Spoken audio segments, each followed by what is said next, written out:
Thanks, Mari. That's a great intro, or at least I hope it was a great intro, because I didn't quite understand all of what was going on. I'm also wearing one of these. I like to wave my arms around. Can you hear me okay at the back? Yes. And can you see me at the back? This is a fantastic venue. It's beautiful. It's a little bit like this country that I've visited for the first time. I live on the south coast of England, down on the waterfront, right next to a container terminal. So when I arrived here yesterday, I went for a run around the docks, and it's not really docks, it's beautiful waterfront. It's a great country, great sunshine, a lot of enthusiasm, a lot of energy, some really vibrant people and organizations. So for me, as an enthusiast, as an evangelist about LinkedIn, it was great to come to a country like this and to visit like-minded people. So we're talking about LinkedIn today, and my mission, once more, my name, and I hear you are very, very keen to communicate about what you think. So please tweet me, tweet everybody, share your thoughts about what you think is good and bad, more importantly, so we can learn. But today I want to talk about how we market to people who matter. Now we're all in that business of being marketers, right? And we all have that focus as part of our jobs. But the crucial thing, I think, as we do our work is to be as efficient and as effective as we possibly can be. That's easier said than done when we're marketers, because I know there are so many different challenges, so many different things that we face as marketers that we have to prioritize. LinkedIn is a tool that I think is a great way to help do that. And I've got some thoughts and some strategies that I hope will help all of us as marketers to be as effective as we possibly can be. And most importantly, for the clients that we're working with, that we can achieve their objectives and help them reach the audiences that they so much desire to engage with. So, I'm going to start with a picture and a little bit of market research, actually.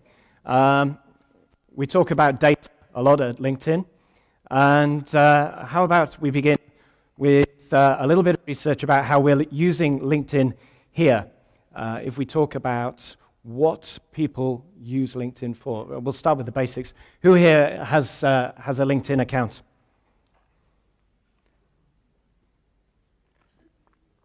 Wow. Wow, so we are definitely tracking just above the national average there, but that is a very good thing, and I would expect that.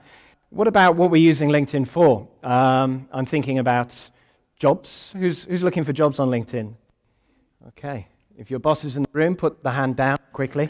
But my point is, yeah, for sure, we all know that LinkedIn it's a very valuable tool for finding out about jobs, but it's changed massively in recent times. It's all about data. If you think about the information that you've put on your LinkedIn profile, every single piece of that data is of some value, not necessarily to you, but also to marketers.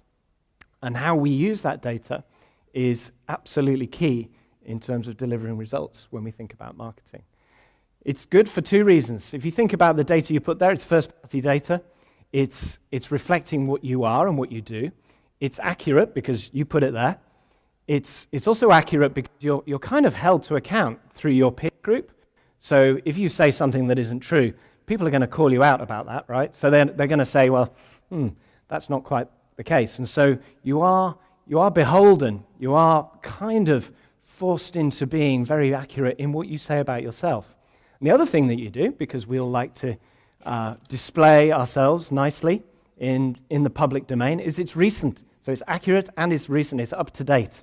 So when we think about marketing, it's really important to focus on those two factors as being the real differentiators when we talk about LinkedIn and, most importantly, the professional mindset. Trust is at the heart of this.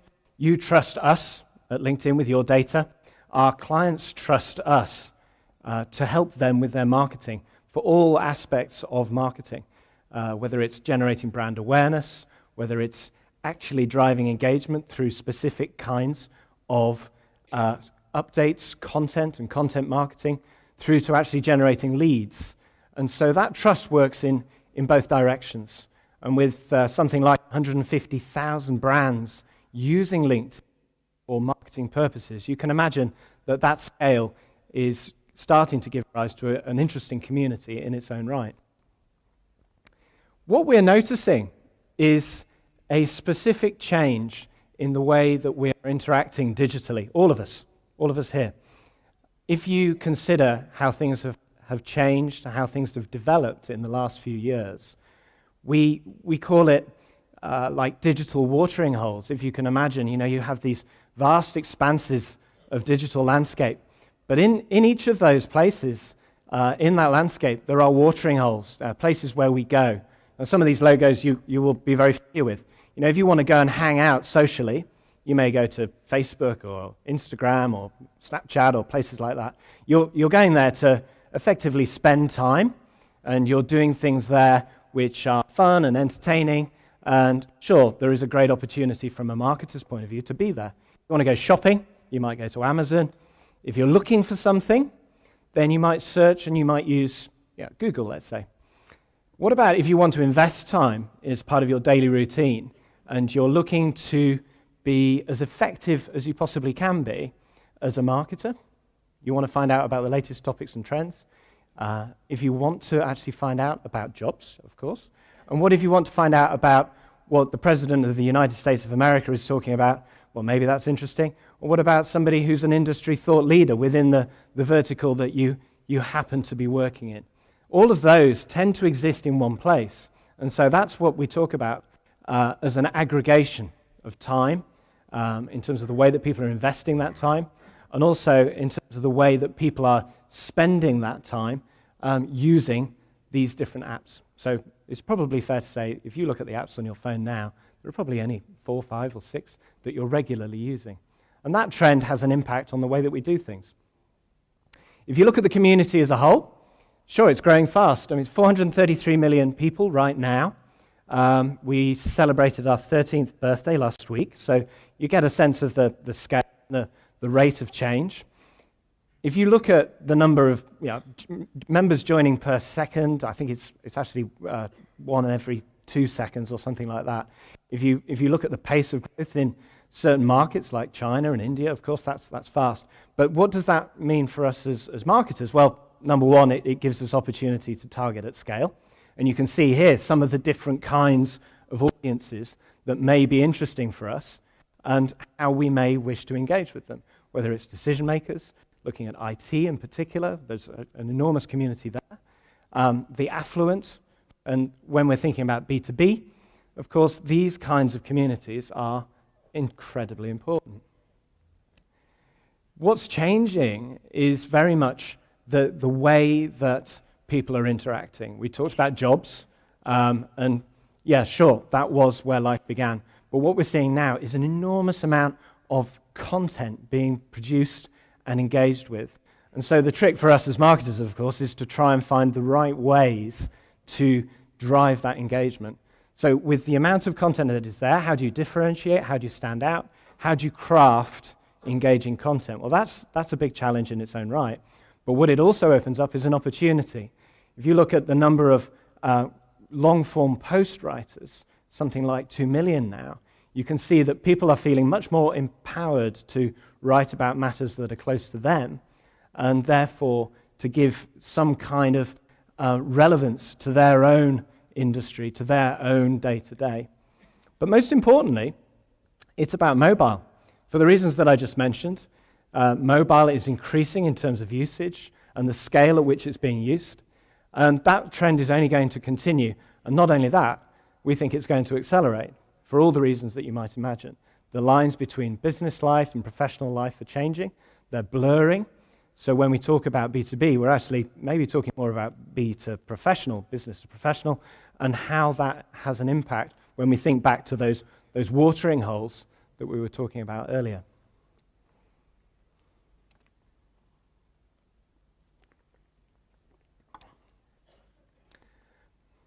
So when we look at LinkedIn, this is a sales slide, so I'm going to talk for 5 seconds, because I know sales is not what we're here for. But the profile, the context of what people think about LinkedIn, this is probably a better endorsement that I could give, but it reflects how marketers consider LinkedIn. So if you look at this Salesforce metrics, 4,000 marketing leaders that were surveyed, most people think that LinkedIn is a good bet. So as an endorsement as to why the tool works and how that can be most effective for you, I think this speaks for long enough. Where are people coming to and why are they coming to LinkedIn? Well, they're coming to different parts of LinkedIn. It's quite a complex platform and it's changing rapidly with a lot to come. But I think these are the main reasons. We've talked a little about industry news, expert advice, the fact that people who are on LinkedIn are there because they want to find out more about the things that they do. They want to learn. Learning is becoming more and more important because as skills in our work become increasingly condensed, and also the shelf life of those skills because of rapidly changing products and services, it's really, really important that people stay on top of things. So learning has become an enormous part of what we do, and no coincidence, therefore, that Lynda was recently acquired by LinkedIn. Lynda.com is one of the most successful learning resources on the internet, and that is forming an integral part of the way that people are progressing through their corporate and their professional life, using tools like Lynda as part of LinkedIn to become more productive and successful.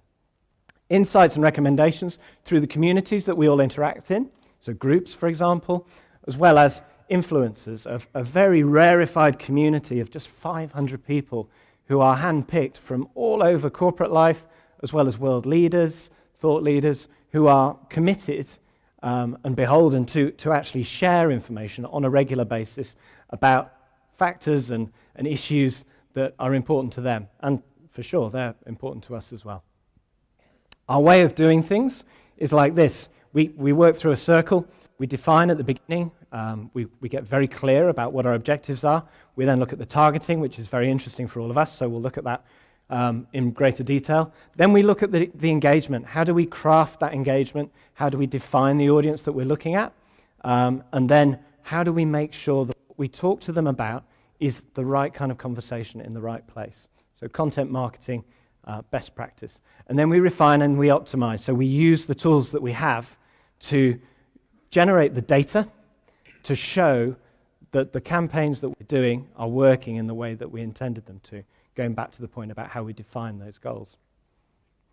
So it begins with this awareness of what we're trying to do. And is that actually generating awareness? Is it a brand awareness exercise? Is it creating something that is something that is visible at scale due to the kinds of audience sizes that we've been talking about? Is it actually about engaging on a specific topic or a specific theme?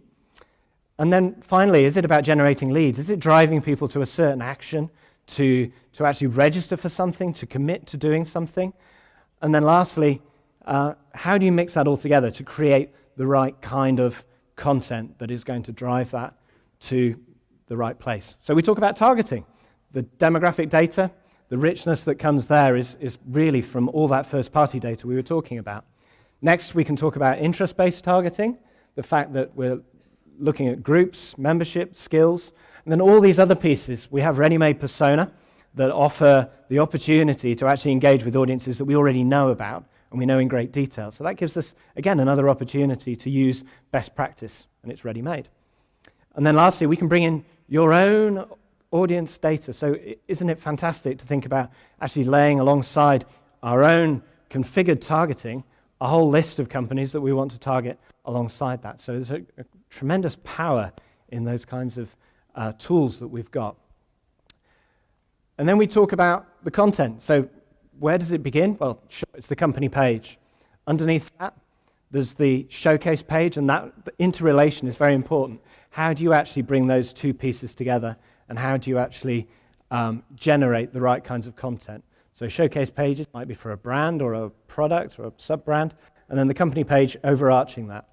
Showcase pages are, long-form posts are a great way of amplifying that message. If you take into consideration the average company size, and then what number of employees work for that company, and then underneath that, how many first-degree connections each one of those employees has, that amplification is tremendously powerful. So the opportunity there to resonate and to raise those messages is immense. And then lastly, the best kept secret, SlideShare. Anyone who has not yet used SlideShare, please try it. It's a fantastic resource to upload company information, visuals, infographics, videos, and so on, and then leverage that. If you're ever stuck for a creative idea or a creative spark of inspiration, go on SlideShare. It's all there. It's one of the top 100 most visited websites, but it's not really well known. But it's part of LinkedIn, and there's tons of stuff there. So that's my, as you can tell, slightly enthusiastic endorsement for SlideShare. It's all there. It's free. It's great, and it's really good. And then the paid stuff, sponsored content, really, really versatile, the most useful piece in the toolbox, in my view. And then sponsored email, a very, very targeted way of having a one-to-one conversation into the inbox whilst you're browsing on LinkedIn. It's delivered in real time, very uncluttered environment, really, really useful way of driving that one-to-one conversation as part of a set of tools and part of a campaign.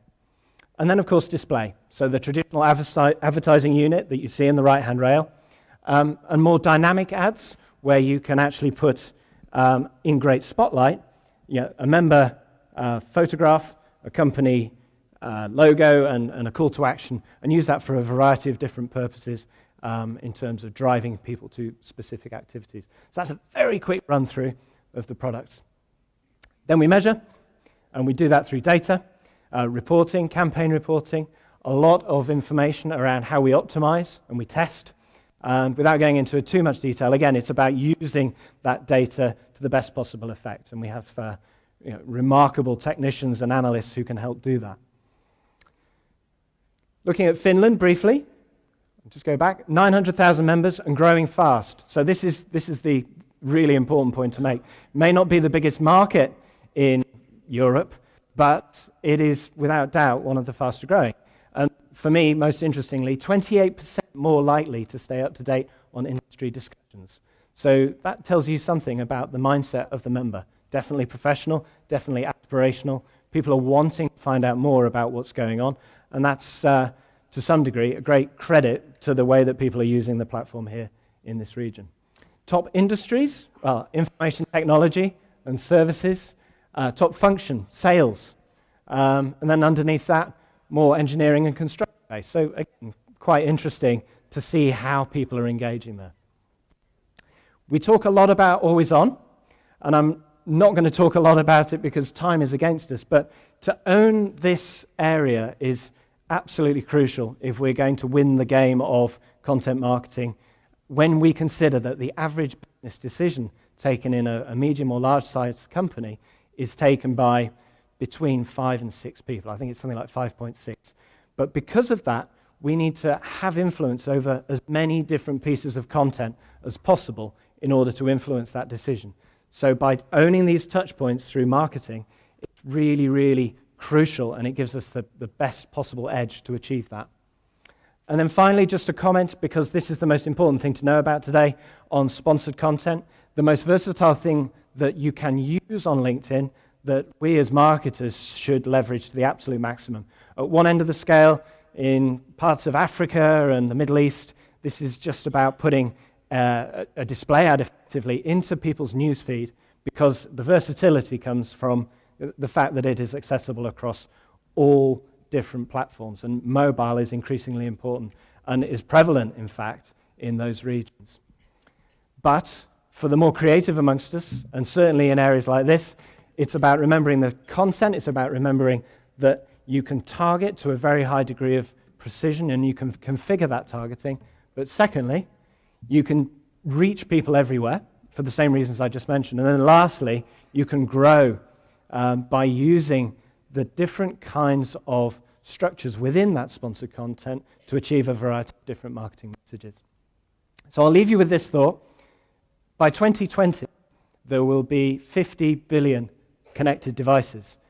And so if you imagine what that will do to us as marketers, the Internet of Things will, if you want to call it that, it will have a huge impact on what we do. And for us as marketers, those watering holes that I was talking about earlier will become an increasingly focused area on which we will all be concentrating our efforts.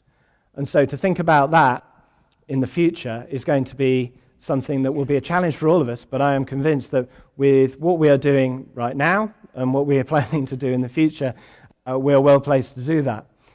So I will say thank you for your attention and just leave you with a thought. You have a busy morning. Make the most of the networking sessions that exist as well in true LinkedIn style to connect and to be as productive and successful as possible. And thank you very much for your attention. Thank you, Sam. Perfect. Okay. Good to have you over.